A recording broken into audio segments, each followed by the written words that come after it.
These guys know the value of proper training to put out fires. What we're going to do in this video is show you the proper way of using a fire extinguisher. That is your #1 line of defense. My name is Ed Chavez from Joint Base Lewis McChord, so let's get started. I'm here to instruct you on the proper use of fire extinguishers.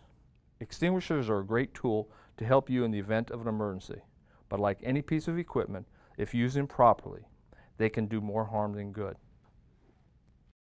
To better understand what extinguisher you want to use, you have to understand what it takes to have a fire, and it is a fire triangle.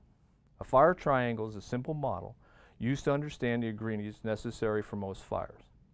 Triangles illustrate a fire requires 3 elements: heat, which is to reach the ignition temperature; fuel or combustible materials to feed the fire; and oxygen to sustain combustion.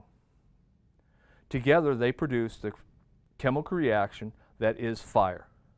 The fire is prevented or extinguished by removing any one of the 3 elements. Keep fuel and ignition source separate. A fire naturally occurs when these elements are combined in the right mixture. Fuel classifications. Fires are classified according to the fire that is burning.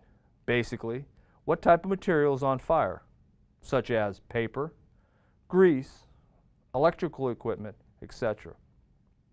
It is very important to understand 4 different types of fire or fuel source classifications. Understanding this will allow you to correctly use the right fire extinguisher. It is very important to understand the 4 different types of fires or fuel source classifications. Understanding this will allow you to correctly use the right fire extinguisher. If you were to use the wrong type of fire extinguisher on the wrong class of fire, you may or may not be able to control or even extinguish the fire. The 4 classifications of fire are as follows. A fires, which is usually depicted by a green triangle or a picture of a burning trash can. A fires usually consist of wood, paper, cloth, rubber, and many plastics. Class B fires are usually depicted by a square red B or the picture of a burning fuel can. These are usually flammable liquids such as gasoline, oils, grease, tar, oil-based paints, and flammable gases. Electrical equipment, Class C, which is usually depicted by a blue circle C or a picture of a burning outlet. And that usually consists of energized electrical equipment, computers, TVs, and radios.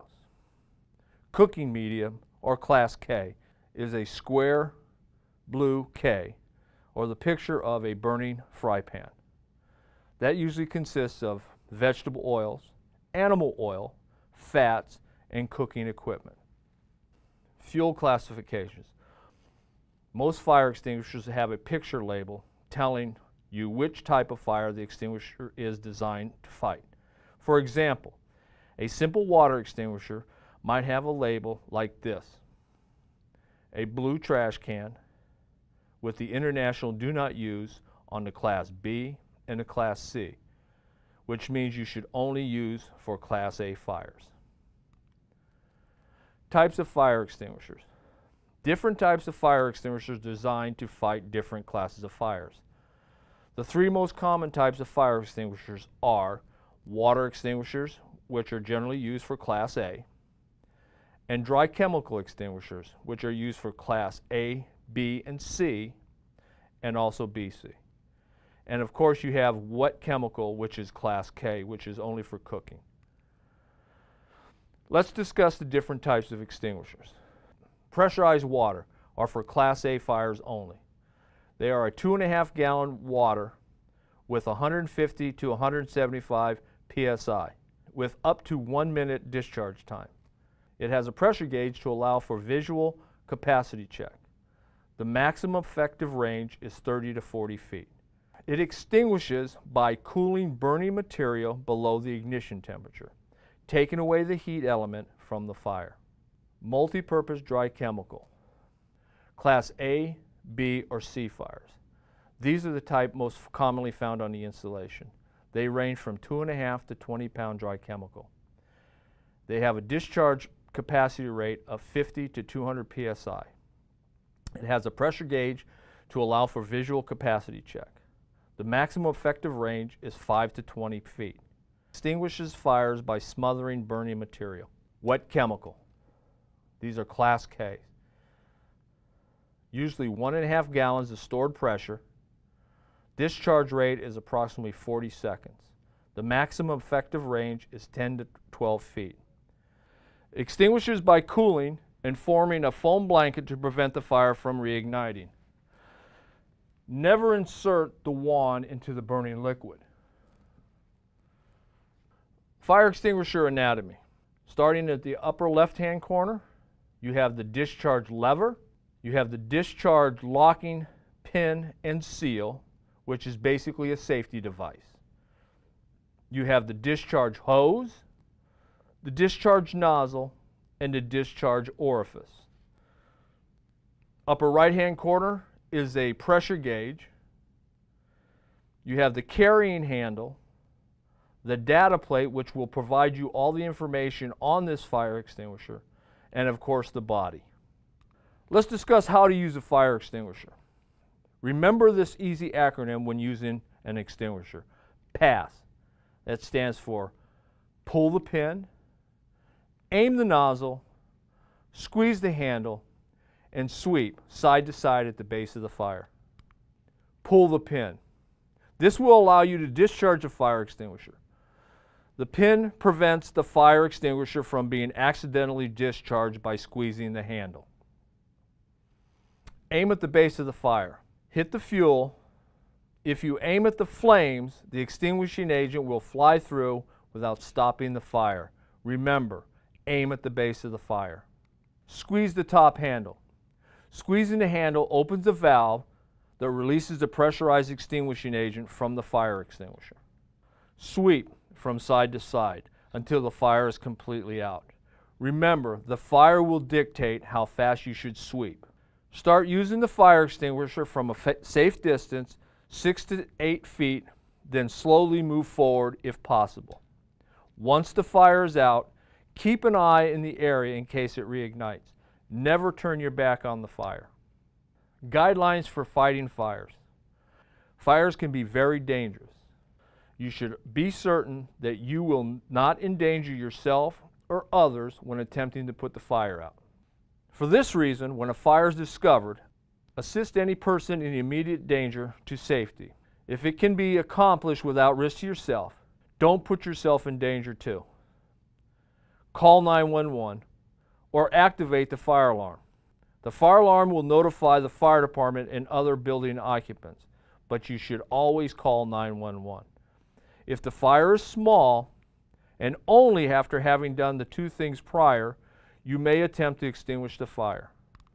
Before deciding to fight the fire, keep these things in mind. Know what is burning. If you don't know what is burning, you won't know what kind of fire extinguisher to use. Even if you have an ABC fire extinguisher, there may be something in the fire that is going to explode or produce toxic fumes. Chances are you will know what's burning, or at least have a pretty good idea. But if you don't, let the fire department handle it. Is the fire spreading rapidly beyond the point of where it started? The time to use a fire extinguisher is in the beginning stages of the fire. If the fire is already spreading quickly, it is best to simply evacuate the building. As you evacuate the building, close the door, if there is one, behind you as you leave. This will help slow down the spread of smoke and fire. The final rule is always to position yourself with an exit or a means of escape at your back before you attempt to use the fire extinguisher to put the fire out. In case the extinguisher malfunctions or something unexpected happens, you need to be able to get out quickly. You don't want to become trapped. Okay, now let's go ahead and use what we've learned so far in the training session. First thing we want to do is inspect the fire extinguisher. Starting at the top, we have the lever, we have the seal and the pin.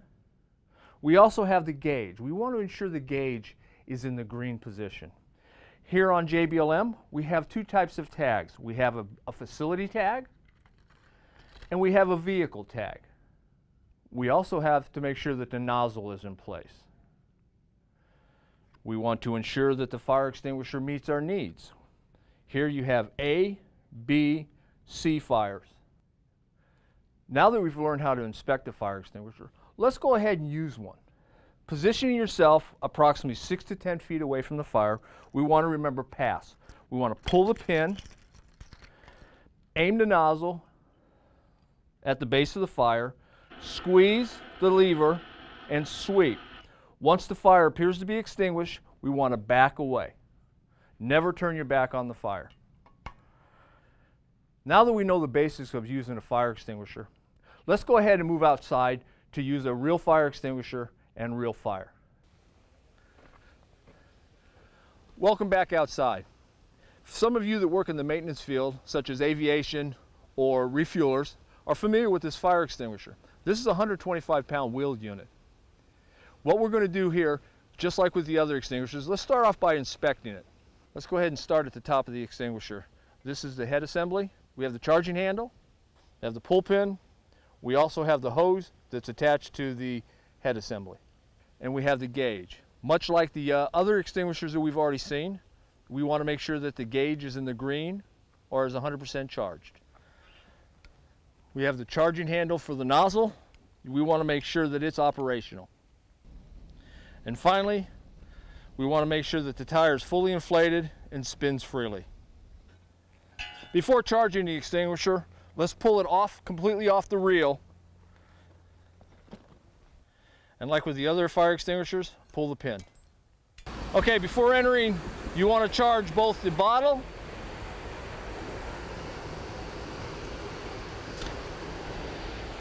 and you want to make sure that your nozzle is charged.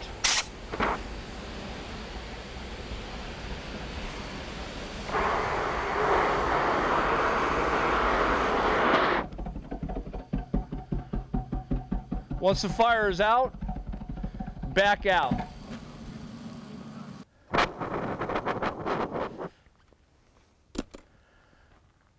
Okay, I've provided you the tools to be successful.